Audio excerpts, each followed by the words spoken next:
నమస్కారం city India news కు స్వాగతం. నా పేరు రజిత. నారాయణఖేడ్ నియోజకవర్గం పర్యటన సందర్భంగా తెలంగాణ కర్ణాటక రాష్ట్రాల సరిహద్దు జిల్లా బీదర్లోని ఓ గ్రామం వద్ద ఆగి గ్రామస్తులు చర్చించారు ఆర్థిక మంత్రి హరీష్ రావు. తాగు సాగునీరు విద్యుత్ రైతులకు అందుతున్న సాయంపై గ్రామస్తులను అడిగి తెలుసుకున్న మంత్రి హరీష్ రావు.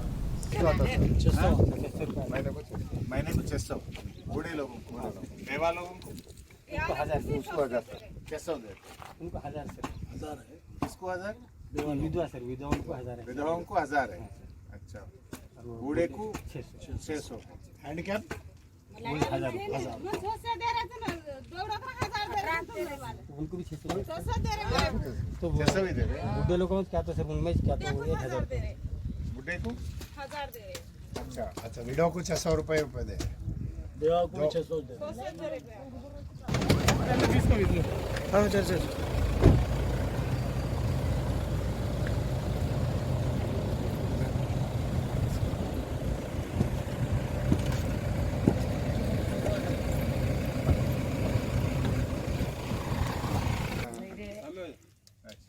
हमारा पास हम 1 लाख रुपए देते हैं। तुम्हारा नाम है सर, पूरा हम यहाँ पे लोकल में सर तुम्हारा नाम पता है, इधर हमारे तरफ कितना नहीं। बिजली में तकलीफ है, पीने का पानी घरों पे नहीं आता है। हम नहीं आता कहाँ कोई गांव में नहीं आता। कैसा फिर पानी का तो यहाँ से ले जाना है यहाँ से। यहाँ से करंट कब है तो जब आके लेके जाना कब करंट आता जब ले जाना पीना। नहाने के लिए, कपड़ा धोने के लिए। नहीं उसमें नहीं पीते सर, चालू होता जब ले जाए चालू रहते वही पकड़ के लेके जाते। पकड़ को ले जाए। ऐसे ही हम जा रहे थे नारायणखेड़ को, बीच में आप रुके तो 2 मिनट बात करेंगे बोल के रोका भाई। आपका सहूलत कैसे है, आप लोग कैसे हैं, क्या तकलीफ है, आप खुश है? लेकिन बोले तो सुनने वाला कोई नहीं है। तुम्हारी तरफ बहुत सहूलत है, घर घर को नल दिए पानी तो बस सर तुम्हारा सहूलत तो हमारा सहूलत तो सर आसमान पर। आपके पास तो बीजेपी का हुकूमत है ना, सरकार कौन सा सरकार है? तेलंगाना में कैसे रहते करंट? उधर 24 घंटे है सर, इधर बाजू में चलना अपने तेलंगाना बाजू में। आपके दोस्त रहते हैं ना, रिश्तेदार? हाँ क्या बोल रहे हैं वो लोग? वो अच्छा हमारे तरफ बहुत सुकून है, वो रहे रोज का 2 एकड़ 3 एकड़ पानी पिला रहे वो लोग। आपको 5 एकड़ पिलाने को 10 दिन लग रहा 10 दिन मिनिमम 8 दिन होना। 8 दिन? अरे बाप रे। अपना जमीन थोड़ा ये है ना सर। किसानों को कितना पैसे देते एकड़ में यहाँ पर? नहीं वो 2000 देते 2000 साल की सर वो मोदी डाल कितना देते आपको? 2000 साल को 3 बार डाल देते 6000 रुपये, जितना भी जमीन रहे तो। तेलंगाना में क्या देते मालूम है? नहीं सर अपने को मालूम नहीं। एकड़ को 10,000 देते हो। कितना भी रख कर हमारे तरफ बहुत सहूलत है, हमारे तरफ कुछ भी नहीं देते। अच्छा, हमारा पास हम 1 लाख रुपए देते हैं। तुम्हारा नाम है सर, पूरा हम यहाँ पे लोकल में सर तुम्हारा नाम पता है, इधर हमारे तरफ कितना नहीं। बिजली में तकलीफ है, पीने का पानी घरों पे नहीं आता है। हम नहीं आता कहाँ कोई गांव में नहीं आता। कैसा फिर पानी का लिए? यहाँ से ले जाना है यहाँ से। यहाँ से करंट कब है तो जब आके लेके जाना कब करंट आता जब ले जाना पीना। नहाने के लिए, कपड़ा धोने के लिए। नहीं उसमें नहीं पीते सर, चालू होता जब ले जाए चालू रहते वही पकड़ के लेके जाते। पकड़ को ले जाए। ऐसे ही हम जा रहे थे नारायणखेड़ को, बीच में आप रुके तो 2 मिनट बात करेंगे बोल के रोका भाई। आपका सहूलत कैसे है, आप लोग कैसे हैं, क्या तकलीफ है, आप खुश है? लेकिन बोले तो सुनने वाला कोई नहीं है। तुम्हारी तरफ बहुत सहूलत है, घर घर को नल दिए पानी तो बस। మల్కాజ్గిరి 140వ డివిజన్ కార్పొరేటర్ శ్రవణ్ ఇంట్లో అర్ధరాత్రి పోలీసులు చొరబడ్డారు. సెర్చ్ వారెంట్ లేకుండానే ఇంట్లోకి చొరబడడంపై కుటుంబ సభ్యులు ఆవేదన వ్యక్తం చేశారు. హుజూర్ నగర్ కేసులో అరెస్ట్ చేయడానికి వచ్చామని చెబుతూ ఇంట్లోకి చొరబడ్డారని, ఇది రాజకీయ కక్ష సాధింపు చర్యలని, నోటీసులు లేకుండా ఎలా అరెస్ట్ చేస్తారని, దీనిపై న్యాయ విచారణ జరిపించాలని డిమాండ్ చేశారు. కార్పొరేటర్ శ్రవణ్ ఇంట్లో లేకపోవడంతో మరో 3 బీజేవైఎం కార్యకర్తలను అరెస్ట్ చేసి తీసుకెళ్లినట్లు శ్రవణ్ తండ్రి రాంబాబు తెలిపారు. ఇప్పుడు ఉదయం 3 గంటల నుంచి 4 గంటల ప్రాంతాల్లో 10 మంది మేము పోలీసులో ఉంటూ సివిల్ డ్రెస్లో వచ్చారు. సివిల్ డ్రెస్లో మెబ్బాయిని పిలవండి అన్నారు. ఏం కావాలి, ఎందుకు వచ్చారు, మీరు ఎక్కడి నుంచి వచ్చారు అని అడిగా. మీరు పిలవండి అన్నాడు. ఎందుకు పిలవాలండి, ఏమైంది, విషయం చెప్పండి, మీరు దేని గురించి వచ్చారు, దేని గురించి తీసుకెళ్తున్నారు, నాకు విషయం తెలియాలి కదా అని అడిగాను. అడిగితే ఇది సూర్యాపేట కేసు, రైట్, మా రాష్ట్ర అధ్యక్షుడు బండి సంజయ్ గారు వచ్చిన కేసు ఉంది, దొమ్మి కేసు అన్నారు. దానికి ఏమన్నా వాళ్ళు బెయిలబుల్ ఉంటుంది, బెయిలబులా నాన్ బెయిలబులా, మీరు ఏదైనా ఉంటే వారెంట్ చూపించండి, అది మీరు పోలీసులో కాదో నాకు తెలియదు, ఇంత రాత్రిపూట వచ్చేసి ధనాధం తలుపులు బాదుకుంటూ ఇంట్లోకి వచ్చేస్తుంటే ఇది పద్ధతి కాదు కదా. మొన్న సూర్యాపేటలో జరిగిన దొమ్మి అయితే ఇప్పుడు కూడా మీరు చేసే దొమ్మినే. ఇప్పుడు నేను హార్ట్ పేషెంట్, ఇంట్లో లేడీస్ ఉన్నారు, పెద్ద మనుషులు, మేమిద్దరమే ఉన్నాము. 2 సార్లు నాకు ఓపెన్ హార్ట్ సర్జరీ అయింది. చూసుకొని వచ్చేస్తున్నారు, చెప్పులు వేసుకొని ఇంటి మొత్తం చూశారు. లొకేషన్ ఇక్కడ లొకేషన్ ఉందంటే ఎక్కడున్నారో నాకేం తెలుసు. నాకు 2 రోజులు బట్టి నాకు ఇంట్లోంచి రావటాలని, నా ప్రమాణ స్వీకారానికి వచ్చాడు, మళ్ళీ ఎటు వెళ్ళాడో కూడా తెలియదు నాకు విషయము. ఏది ఉన్నా కానీ చట్ట ప్రకారంగా ఏది జరగాలో అది జరుగుతుంది. చట్టానికి ఎవరైతే వ్యతిరేకులు కాదు. ఒకవేళ ఎక్కడైనా కేసు అయినా కానీ, నాన్ బెయిలబుల్ కేసు అయినా కానీ పద్ధతిగా ఒక వారెంట్ ఇచ్చి తీసుకెళ్లాల్సిన బాధ్యత పోలీసులకు ఉంటుంది తప్ప, ఓ దొమ్మి కదా ఇదే కనుక దొమ్మి కేసు వీళ్ళు గుండాలైతే పోలీసులు ఇంటికి వచ్చిన వాళ్ళు కూడా పోలీసులు కూడా గుండాలి అని నేనంట. ఇవాళ నా పరిస్థితి ఉందంటే మామూలు సామాన్య కార్యకర్తల పరిస్థితి ఎట్టుంటుంది. వేరే వాళ్ళు ఇంత భయభ్రాంతులు చేస్తారు. చట్టానికి అతీతులు కాదు ఎవరైనా సరే. చట్ట ప్రకారం కూడా పోలీసులు వ్యవహరించాలి, చట్ట ప్రకారం కూడా మనం వ్యవహరిస్తాం. ఏమన్నా ఇంకా క్రిమినల్ కేసులు ఏమన్నా రేపు మర్డర్లు అటువంటివి చేస్తే ఇంకా మీకు వచ్చి తీసుకెళ్ళవచ్చు. కానీ పొలిటికల్ ఇది రాష్ట్ర అధ్యక్షులు పాల్గొన్న కేసులోనే, భారతీయ జనతా పార్టీ కేసులోనే అందరూ వెళ్ళారు. దీన్ని అందరికీ తెలిసిన విషయమే. తెలిసినప్పుడు ఇంత దౌర్జన్యంగా వచ్చి తలుపులు పగలగొట్టి తీసుకెళ్లాల్సిన అవసరం లేదు. ఏది ఏమైనా దేవుడి రూమ్లో కూడా చెప్పులు వేసుకొని రావడం జరిగింది పోలీసు వాళ్ళు. దీని మీద మాత్రం విషయం ఖండించాలి, విచారణ జరిపించాలి.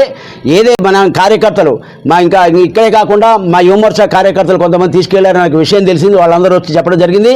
ఏదేమైనా మా కార్యకర్తలు ఎక్కడున్నారు, ఎవరు తీసుకెళ్లారు అనేది బహిర్గతం చేయాలి. చట్టపరంగా మేము చేసుకుంటాం. ఏదైనా ఉందంటే బెయిల్ ఉంటే బెయిల్కి పోతాం. చట్టం ఉంటుంది తప్ప ఎవరు మ్యాన్ హ్యాండ్లింగ్ చేయడానికి లేదు. ఓటు హక్కు తప్పక వినియోగించుకోవాలని విశాఖ జిల్లా ఎస్పీ కృష్ణారావు పిలుపునిచ్చారు.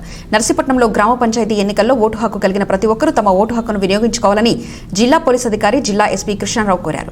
నర్సీపట్నం పోలీస్ సిబ్బందితో మాట్లాడారు. నర్సీపట్నం డివిజన్లోని 10 మండలాల్లో 239 గ్రామ పంచాయతీలు, 2584 వార్డులకు ఎన్నికలు నిర్వహిస్తున్నట్లు తెలిపారు. డివిజన్లో మొత్తం ఓటర్లు 4,97,782 మంది కాగా 4,69,583 మందిలో వీరిలో పురుషులు 2,30,252, స్త్రీలు 2,39,313, ఇతరులు 18 మంది ఉన్నారని వివరించారు. 6,470 మంది పోలింగ్ అధికారులు పాల్గొంటున్నారని, వీరిలో 2,653 మంది ప్రీసైడింగ్ అధికారులు కాగా ఏపీఓ, ఓపీఓలు 3,817 అని చెప్పారు. 10 మండలాలకు సంబంధించిన 44 జోన్లు, 69 రూట్లు ఏర్పాట్లు చేశామన్నారు. 239 గ్రామ సర్పంచులు ఎన్నికలు జరుగుతున్నాయని, బరిలో 581 మంది అభ్యర్థులు ఉన్నారని వెల్లడించారు.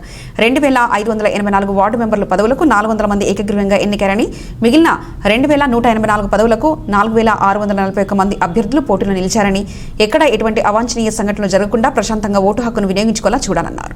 ఎలక్షన్స్ అనకాపల్లి రెవెన్యూ డివిజన్ సంబంధించి చాలా పీస్ఫుల్గా జరిగింది. ఇప్పుడు సెకండ్ ఫేజ్ ఎలక్షన్స్ మనకి 13th నర్సీపట్నం రెవెన్యూ డివిజన్లో జరగబోతుంది. సో దానికి పూర్తి ప్రణాళికతో పటిష్టమైన బందోబస్తు ఏర్పాటు చేయడం జరుగుతుంది. ఇప్పటి వరకు కూడా ఎస్ఐస్ అందరూ కూడా అన్ని విలేజెస్ హైపర్ సెన్సిటివ్ కూడా విజిట్ చేయడం జరిగింది. అక్కడ ఉన్న ట్రబుల్ మాంగర్స్ అందరినీ కూడా తగ్గ సూచనలు కూడా ఇవ్వడం జరిగింది. ఈరోజు బందోబస్తు ఈరోజు నైట్ నుంచే అన్ని విలేజెస్లో కూడా బందోబస్తు అనేది పెట్టడం జరుగుతూ ఉంది. అండ్ అందరూ ఆఫీసర్స్ కూడా ఒక మంచి ప్రశాంతమైన వాతావరణంలో ఎన్నికలు జరిగేటట్టు అందరూ కూడా ప్రయత్నిస్తూ ఉన్నారు. అండ్ ఇక్కడ ప్రజలు కూడా చాలా ప్రశాంతమైన వాతావరణాన్ని కోరుకునే వాళ్ళే కాబట్టి వాళ్ళు కూడా సహకరిస్తారని మాకు పూర్తి నమ్మకం ఉన్నది. ఈ సెకండ్ ఫేజ్ కూడా ఒక పీస్ఫుల్గా జరిగేలా చూస్తారని అందరూ కూడా ప్రయత్నిస్తూ ఉన్నారు. గుంటూరు జిల్లా కేంద్రంలోని లాలాపేట గంటలమ్మ చెట్టు వీధిలో ఉద్రిక్త వాతావరణం నెలకొంది. మసీద్ సెంటర్ వద్ద రౌడీ షీటర్లు మరో 4 వ్యక్తులు హల్చల్ చేశారు.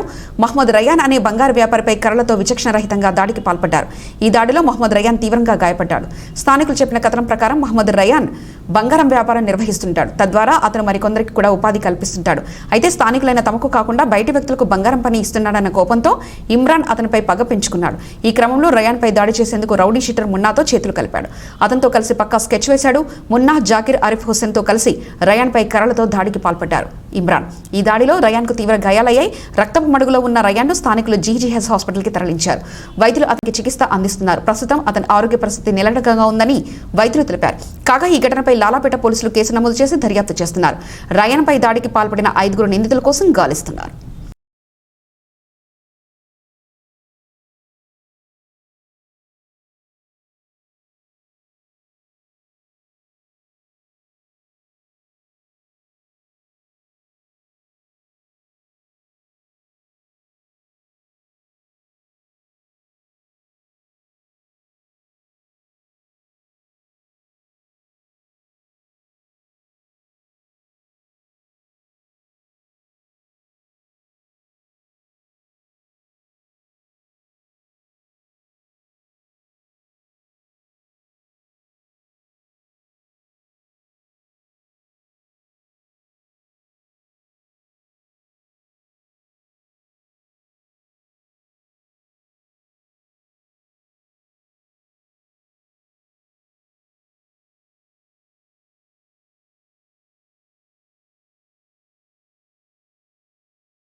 బ్యాంకు ముందు స్కూటీ డిక్కీలో పెట్టిన 4 లక్షలు లేపేసిన దొంగ. విజయవాడ బందర్ రోడ్లోని HDFC బ్యాంకు ముందు జరిగిన సంఘటనపై కేసు నమోదు చేసి సీసీ ఫుటేజ్ ఆధారంగా విచారిస్తున్న కృష్ణడంగ పోలీసులు.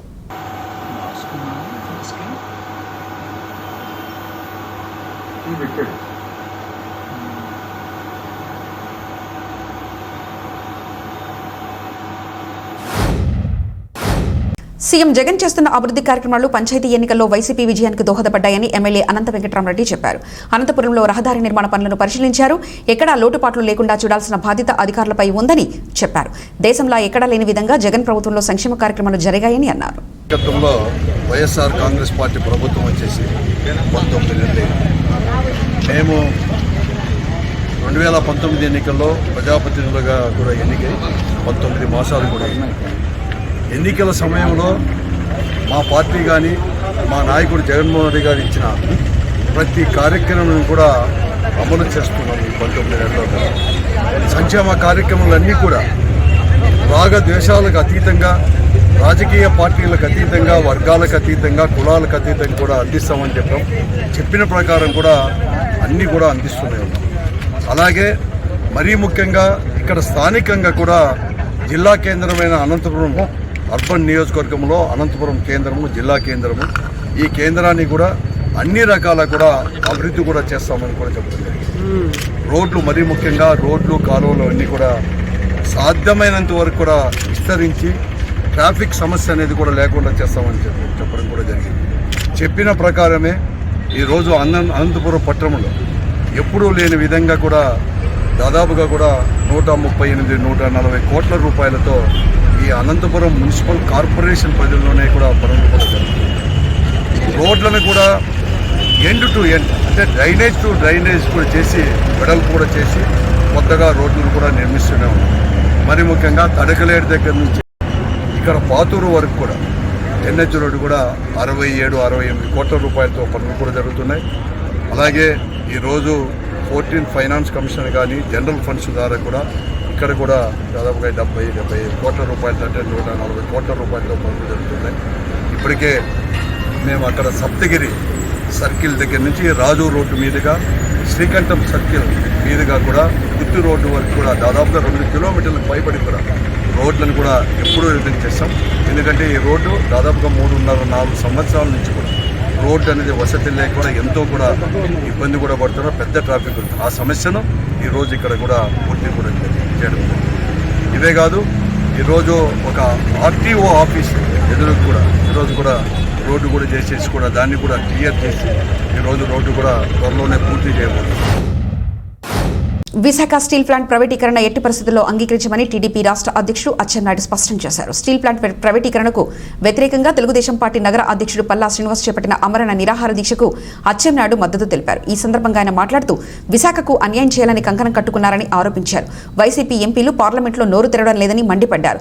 జగన్ సీఎం అయ్యాక రాష్ట్రానికి ఒక్క పరిశ్రమ రాలేదని, ఉన్న పరిశ్రమలు కూడా వెళ్లిపోయాయని అచ్చెన్నాయుడు తీవ్ర స్థాయిలో విమర్శలు గుప్పించారు.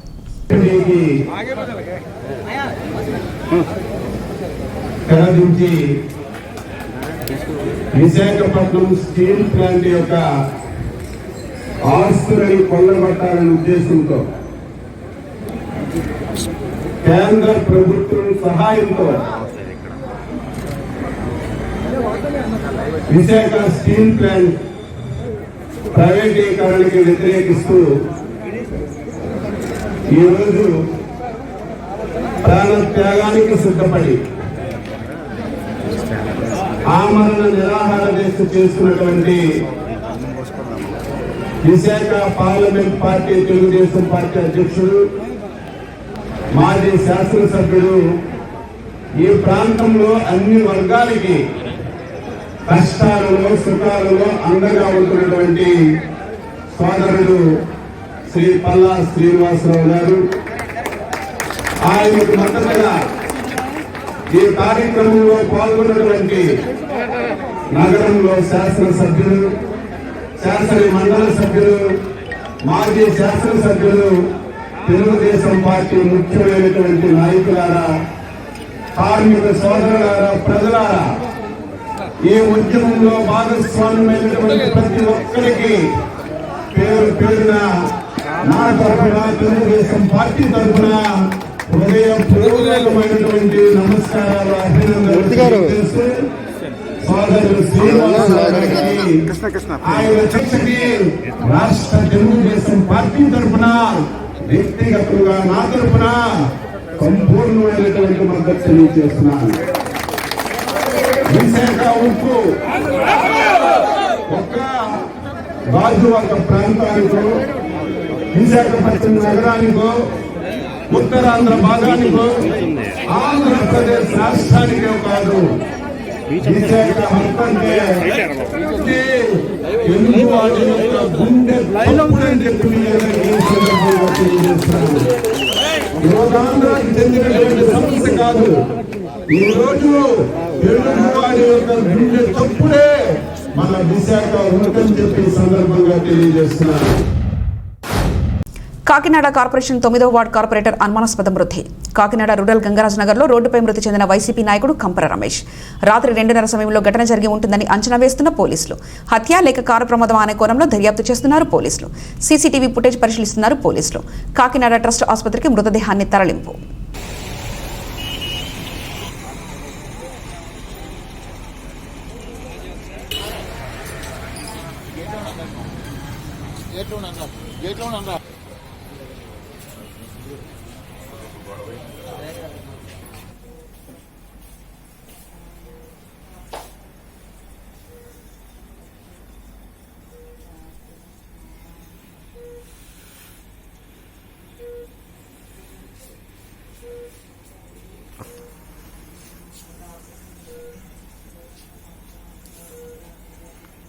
నోటికి ప్లాస్టర్ వేసారేటి?